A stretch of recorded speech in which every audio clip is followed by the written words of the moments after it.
চালু হয়েছে ভারতীয় তীর্থ ভিসা। কিভাবে আপনি তীর্থ ভিসা পেতে পারেন এ বিষয়ে বিস্তারিত থাকছে আজকের এই ভিডিওতে, তাই সম্পূর্ণ ভিডিওটি মনোযোগ সহকারে দেখুন।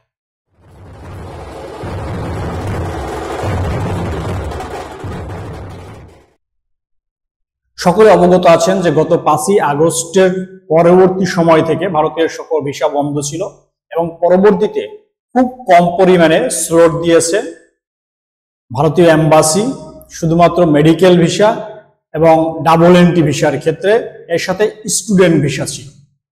এবার সুখবর হচ্ছে ভারতীয় যারা তীর্থ দর্শন করতে যাবেন তাদের জন্য ভারত তীর্থ ভিসা দিয়েছেন।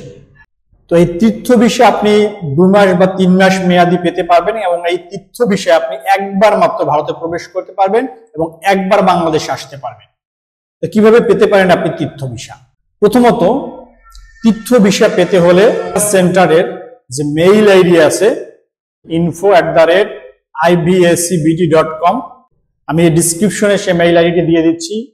বাংলাদেশে অবস্থানরত ইন্ডিয়ান ভিসা সেন্টারের যে মেইল আইডি আছে সেই মেইলে আপনাকে ইংরেজিতে একটি মেইল করতে হবে তীর্থ ভিসা পাওয়ার জন্য, এবং এই মেইলের সাথে সাথে আপনাকে ডকুমেন্ট সাবমিট করতে হবে।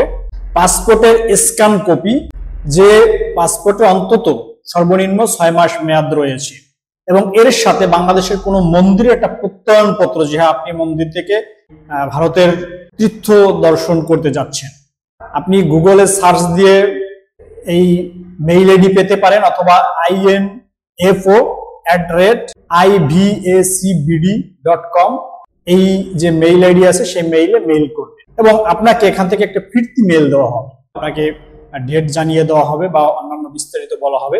এই ফিরতি মেইল পেয়ে আপনি স্বাভাবিকভাবে যে ভিসা জমা দেওয়ার জন্য যে কাগজপত্রগুলো দরকার, অর্থাৎ আপনার যে মূল পাসপোর্ট, 350x350 পিক্সেলের যে রঙিন ছবি, এনআইডি কার্ড বা ইউটিলিটি বিল, এরপর পেশার প্রমাণপত্র, চাকরিদাতা হলে বা শিক্ষার্থী হলে তাদের আইডি কার্ড, আর কৃষক হলে তাদের জমির পর্চা, বিজনেসম্যান হলে তার বাণিজ্যিক সনদ, এরকম যে ডকুমেন্ট গুলো আছে, এবং আর্থিক সচ্ছলতার প্রমাণপত্র স্বরূপ আপনাকে অবশ্যই $150 অপোজিটে হয় আপনার ব্যাংকে $150 20,000 প্লাস টাকা থাকতে হবে, অথবা এর একটা এন্ডোর্সমেন্ট থাকতে হবে এই $150। তো এই জিনিসগুলো আপনি নিয়ে আপনাকে সরাসরি ইন্ডিয়ান যে ভিসা সেন্টার আছে, আপনি যে এলাকায় বসবাস করছেন তার কাছাকাছি যে ইন্ডিয়ান ভিসা সেন্টার আছে, ঢাকা, চট্টগ্রাম, রাজশাহী, সিলেট, খুলনা, যে এলাকায় আপনার কাছাকাছি বাড়ি, আপনি সরাসরি ওই ইন্ডিয়ান ভিসা সেন্টারে যাবেন এবং সেখানেই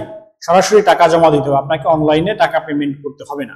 এছাড়াও আপনি যে বিভিন্ন মন্দির রয়েছে, মন্দিরের পক্ষ থেকে অনেকে দেখবেন যে তীর্থ ভ্রমণে যায়, একসাথে অনেকগুলো ভিসা তারা করে, তাদের সাথে যোগাযোগ করে আপনি কিন্তু তীর্থ ভ্রমণে যেতে পারেন। আজকে এই গুরুত্বপূর্ণ তথ্যটি জানানোর জন্য আপনাদের কাছে এই ছিল আজকের ভিডিও। ধরনের ভারতীয় ভিসা এবং ভ্রমণ সম্পর্কিত বিভিন্ন গুরুত্বপূর্ণ ভিডিও আমাদের চ্যানেলে দেওয়া রয়েছে, আপনি অবশ্যই চ্যানেলটি ঘুরে আসতে পারেন। আর যদি চ্যানেলটি এখনো সাবস্ক্রাইব না করে থাকেন অবশ্যই আমাদের চ্যানেলটি সাবস্ক্রাইব করবেন, বেল বাটনটি ক্লিক করে রাখবেন সহজে এ ধরনের গুরুত্বপূর্ণ ভিডিও পাওয়ার জন্য। তো এই ভিডিওটি যদি ভালো লাগে থাকে অবশ্যই ভিডিওটি অন্যের উপকারার্থে শেয়ার করবেন। ভিডিও সম্পর্কে কোনো জিজ্ঞাসা থাকলে অবশ্যই কমেন্টস করবেন। ভালো থাকবেন, সুস্থ থাকবেন, দেখা হবে পরবর্তী ভিডিও।